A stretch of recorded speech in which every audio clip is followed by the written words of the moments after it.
को जो कि हमारे समक्ष मौजूद हैं।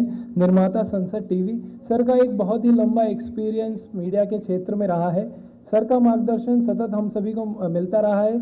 सर मीडिया जगत में होने के साथ साथ गायत्री परिवार के एक अनन्य सदस्य हैं एवं समय समय पर हमें मार्गदर्शन देते रहे हैं। सकारात्मक पत्रकारिता की जब बात होती है तो संसद टीवी का उसमें अपने आप में एक महत्वपूर्ण भूमिका है, जो पॉलिटिक्स से ऊपर उड़कर समाज के लिए क्या आवश्यक है उसके लिए मार्गदर्शन करने का काम करता रहा है। आदरणीय डॉक्टर प्रसून सर। 5 से 6 मिनट।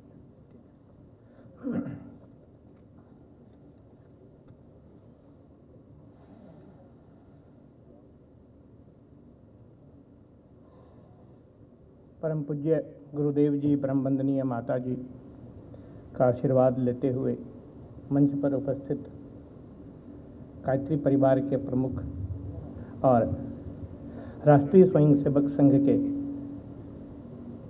माननीय सहकार्यवाह श्रीमान दत्तात्रेय होसवले जी, तरुण जी, अन्य गणमान्य, मेरी पत्रकारिता जब शुरू हुई यानी शून्य, तो मैं झारखंड में संथाल परगना का ब्यूरो चीफ था। वहां पर एक बड़ा षड्यंत्र चल रहा था कि जो ज्योतिर्लिंग का गर्भगृह है उसमें दूसरा रास्ता बना दिया जाए। ये षड्यंत्र कहाँ का था मुझे नहीं पता उस समय, लेकिन जब हाईकोर्ट में ये केस दायर हुआ तो हाईकोर्ट ने जांच के लिए आदेश दे दिया।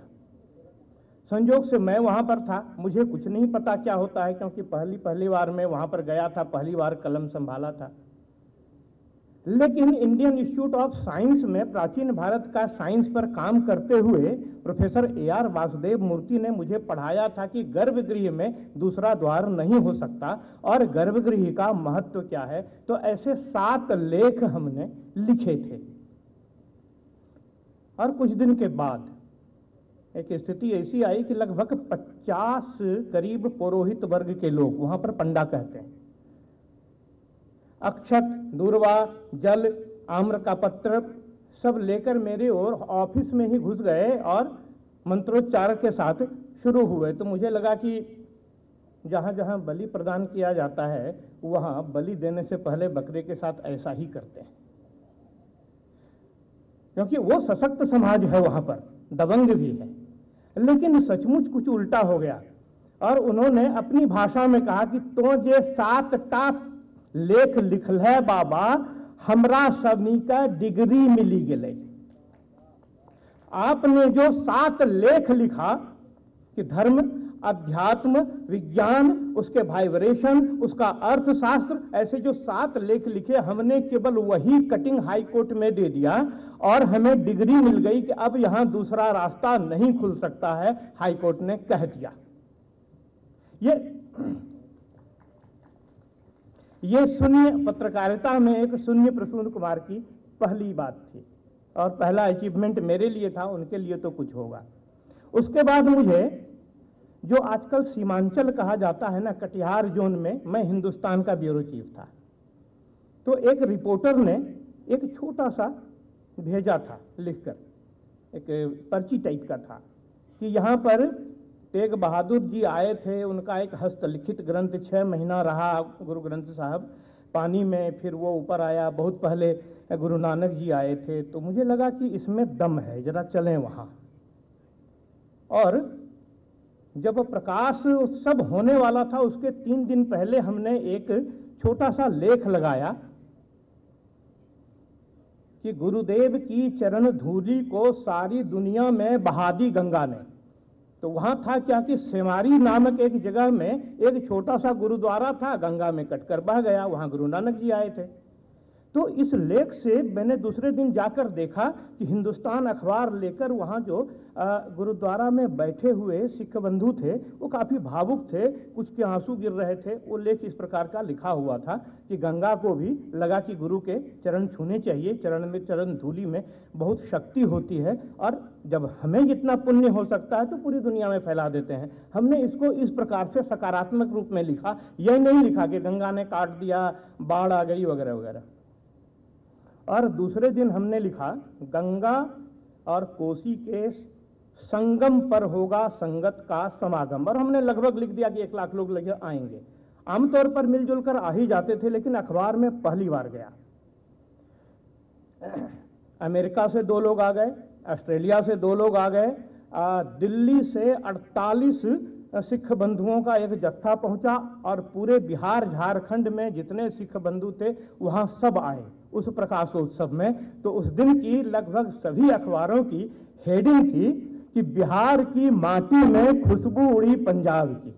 इतना रमणीय दृश्य हो गया था। नीतीश कुमार उस समय रेल मंत्री थे। सारी गाड़ियां रुकी, छोटा सा स्टेशन बरारी, और आज वहां जाएंगे तो भव्य गुरुद्वारा है, और जो लोग बिहार जाते हैं, पटना साहिब जाते हैं परम पूज्य गुरु गोविंद सिंह के जन्म स्थान पर, तो वो चाहते हैं कि एक बार वहां भी जाएं, क्योंकि वहां 2 गुरु आए थे। ये 2 घटनाएं एक पत्रकारिता की दृष्टि से हमारे जीवन के लिए एक अहम हिस्सा था, बाकी लोगों के लिए तो था ही था। अब इसके जो सैद्धांतिक पक्ष है इस पर हम आते हैं। अगर मीडिया सकारात्मक नहीं है तो क्या हो सकता है, आप कल्पना कर सकते हैं। हम सब ने जगदीश चंद्र बसु का नाम सुना होगा। जगदीश चंद्र बसु ने 1900 ईस्वी में रॉयल एशियाटिक क्लब में कहा था कि मैं जो कुछ बोल रहा हूं वो मैं नहीं बोल रहा हूं। 3000 साल पहले गंगा के किनारे हमारे पूर्वजों ने जो कुछ कहा है मैं वो बोल रहा हूं। तो 3000 साल पहले पूर्वजों ने क्या कहा था? वक्रोत्पल नालेन यथा च जलमाददेत तथा पवन संयुक्तः पादैः पिबति पादपः। ये एक महाभारत का श्लोक है, और ये विज्ञान के 3 सिद्धांत को एक बार में बोलता है।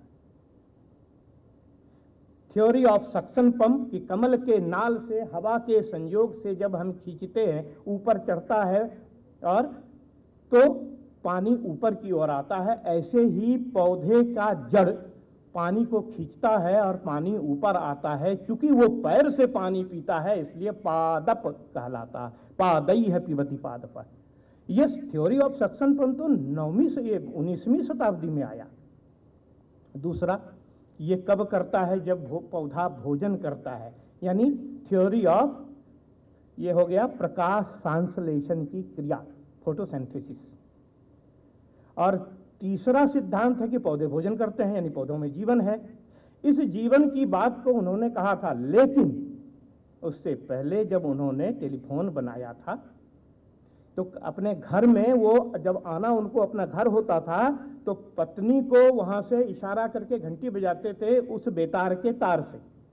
पत्नी नाव लेकर आती थी, फिर ये घर आते थे। ये रोज का था। लेकिन इस सिद्धांत को किसने चुराया? चुराया शब्द का प्रयोग कर रहा हूं, मार्कोनी ने। नोबेल पुरस्कार उनको मिला, और 1908 में नोबेल पुरस्कार मिला था। इसके लिए जांच कमेटी भी नोबेल वाले ने ही बिठाई। लेकिन नोबेल पुरस्कार उनको मिला, इनको क्यों नहीं मिला? ये गुलाम भारत के प्रेस की कमी थी। अगर मीडिया हमारा मजबूत होता तो वो नोबेल पुरस्कार भी हमारे देश में ही आता।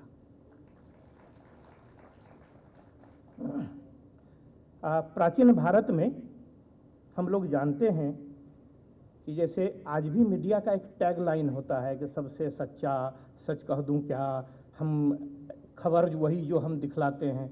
वैसे ही एक इस सृष्टि के प्रथम पत्रकार हुए नारद जी, और उनका टैग लाइन था नारायण नारायण, यानी हर कंकड़ में शंकर है। ये बात समझो, ये सृष्टि और वो सब एक है।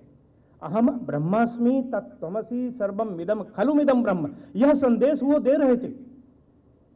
और हर जगह अपनी बातों को रखना, वहाँ की बातों को, जो आज भी रिपोर्टर यही करते हैं कि कहीं भी घुसते हैं, कोई भी बात निकालते हैं, अंतर इतना ही होता है कि कभी पॉजिटिव निकलता है, कभी निगेटिव निकलता है।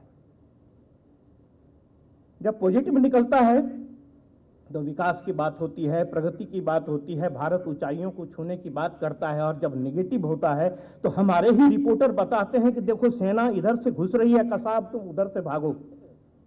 बिलाल भट्ट को जिस समय गोली लगी थी उस समय इनका ही रोल सबसे ज़्यादा था, और नेगेटिव पत्रकारिता ने बताया कि सेना अब इधर से कूच कर रही है, उधर से कूच कर रही है, जिसके कारण आतंकवादी गोली चला रहे थे और मीडिया कर्मी बिलाल भट्ट को गोली लगी थी।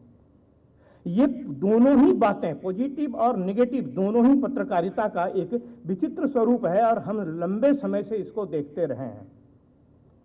प्रेस जब आया तो मार्टिन लूथर आकर खड़ा हुए। एक संप्रदाय है रिलीजन ईसाई, जब एक चलता है उसके पीछे पीछे सभी चलते हैं, लेकिन मार्टिन लूथर आया प्रेस के साथ। उसने 1521 में जो कुछ भी किया उसके कारण 2 भागों में डिवीजन हो गया,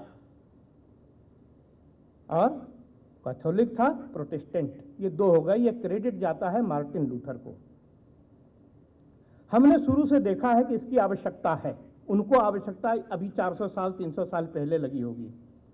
तो जब व्यास जी ने महाभारत लिखा, तैयारी कर ली, तो बड़ी अच्छी कहानी है कि शौनक जी 12 वर्ष चलने वाले सत्र चला रहे थे। 12 वर्षों तक सत्र चलता है, सब लोग आते हैं, एक से एक लोग आते हैं और वहाँ पर बैठकर अपनी अपनी बातों को सुनाते हैं। वैसा सत्र चल रहा था और उसमें बता रहे हैं कि व्यास जी की समस्या क्या आई। वो कहते हैं कि सब कुछ तो हमने लिख लिया, ऐसा लिखा कि धर्मे च अर्थे च कामे च मोक्षे च भर्तर सव यद्य आस्ति तदन्यत्र यन्न आस्ति न तत् कुचित। जो कुछ है वो इसमें लिखा हुआ है, अगर कुछ इसमें नहीं लिखा हुआ है तो समझ लीजिए कहीं वो है नहीं, ऐसा है। लेकिन करें क्या इसका? तो वो कहते हैं कि कथम अध्यापनीय विचिंतयन्त च, कि मैं कैसे ऐसे किसको, शिष्यान नित्यान च, इतने जो शिष्य हमारे हैं और जनता है, लोग हैं, इनको कैसे बताएं कि इतने सारे सिद्धांत हैं महाभारत में, और विज्ञान का सिद्धांत है, टेक्नोलॉजी का सिद्धांत है, धर्म का सिद्धांत है, अध्यात्म का सिद्धांत है, कैसे बताएं? तो ब्रह्मा जी आते हैं, कहा कि एक प्रिंटिंग प्रेस है गणेश जी के पास, देखो अगर बात बन जाए उनसे। ये कहानी हम लोग जानते हैं, लेकिन उनका भी रोना यही था कि अपने शिष्यों को, हजारों लोगों को, लाखों करोड़ों लोगों को बताएं कैसे कि महाभारत में क्या क्या है। तो इस प्रकार से हमने इसके महत्व को बहुत लंबे समय से ही सुना है और देखा भी है। अब एक बात जो हमें कहनी है वो ये है कि हमें आगे चलना है, और ये काम मीडिया बखूबी से कर सकता है। मीडिया के कर उसकी भूमिका क्या है ये हम लोग जानते हैं कि न्यायपालिका, कार्यपालिका, विधायिका, इसके बीच के संबंधों को सामने लाना है। इंग्लैंड में एक सांसद हुए थे एडमंड बर्क, तो उन्होंने कभी कह दिया कि ये चौथा स्तंभ है। अब उनके लिए चौथा स्तंभ कुछ होगा, हम लोग के यहाँ चौथा स्तंभ कुछ और हो जाता है कि एक ही दिशा में 4 लोग जब चलते हैं तो स्थिति दूसरी होती है। तो उन्होंने तो कह दिया, लोगों ने कैच कर लिया, और जहां तहां बात भी करते हैं मीडिया तो चौथा स्तंभ है, मीडिया तो चौथा स्तंभ है। अरे पूरे संसार में क्या हो रहा है, अपने देश में क्या हो रहा है, नीति निर्धारण करने वाले लोग क्या कर रहे हैं, जज साहब क्या कर रहे हैं, वो सब कुछ को प्रकाशित करने वाला अगर कोई है तो वो मीडिया ही है। तो आज इस खुली मंच से मैं खुली घोषणा करता हूं कि ये चौथा स्तंभ नहीं है, ये दीप स्तंभ है इस संसार का। मीडिया दीप स्तंभ है, और इस दीप स्तंभ को संभाल कर हमें चलना है। और हम क्यों पिछड़े थे, माननीय ठेंगड़ी जी ने एक अच्छा लेख लिखा था और उसने बताया था कि जापान, जेरूसलम और चीन ये सब लोग आगे बढ़ गए, लेकिन हम पीछे रह गए। और आज की स्थिति है कि मीडिया अगर धीरे धीरे सकारात्मक होती जा रही है तो हम फिर उठ कैसे रहे हैं, इस पर लोगों को लेख लिखना पड़ रहा है। यानी हमारी ये जिम्मेदारी है कि हम पहला पिछला भी देखें, अगला भी देखें, वर्तमान भी देखें। जो तंजावुर के महाराज की एक कहानी आती है, सामान्यतः सब लोग जानते हैं कि जब मंदिर का निर्माण हो रहा था तो वो कारीगर के पास गए और कहा कि क्या कर रहे हो, तो बोले देखते नहीं है, पसीना पसीना हो रहा है, आपको समझ में आ रहा है। कहा ठीक है भाई। वो आगे बढ़ते हैं, फिर उस कारीगर के पास जाते हैं और वहाँ पूछते हैं क्या हो रहा है, तो बोला कि कुछ नहीं, हम लोग मेहनत कर रहे हैं और इस प्रकार से हमारा आजीविका मेरी चल रही है, इसलिए ये काम चल रहा है।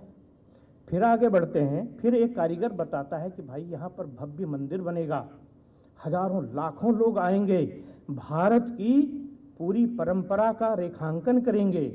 अब राजा की अपनी समस्या थी कि ये 3 उत्तर से वो गड़बड़ा गए।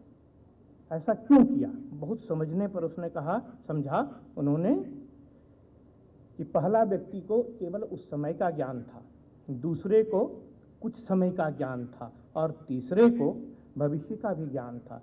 हम सबकी जिम्मेदारी है, जो मीडिया से जुड़े हुए हैं उनको भूतकाल का भी ज्ञान रखना पड़ेगा, वर्तमान में जीते हैं और भविष्य में क्या हो जाएगा उसका भी ज्ञान रखना पड़ेगा। और इस प्रकार से अगर मीडिया सहयोग करते हुए चले तो भारत विश्व गुरु बनेगा और विश्व शांति भारत से ही आएगा। तो राष्ट्र निर्माण में हमारी बहुत महत्वपूर्ण भूमिका है। आप सबने गंभीरता से मेरे जैसे लोगों को सुना, इसके लिए बहुत बहुत आभार।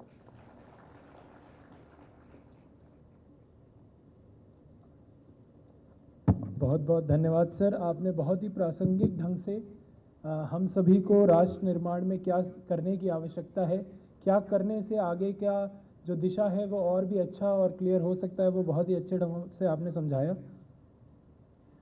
अब इसी क्रम में मैं आमंत्रित करना चाहूँगी श्री अभिषेक उपाध्याय जी को, जो खोज परख और निडर पत्रकारिता के लिए विख्यात हैं।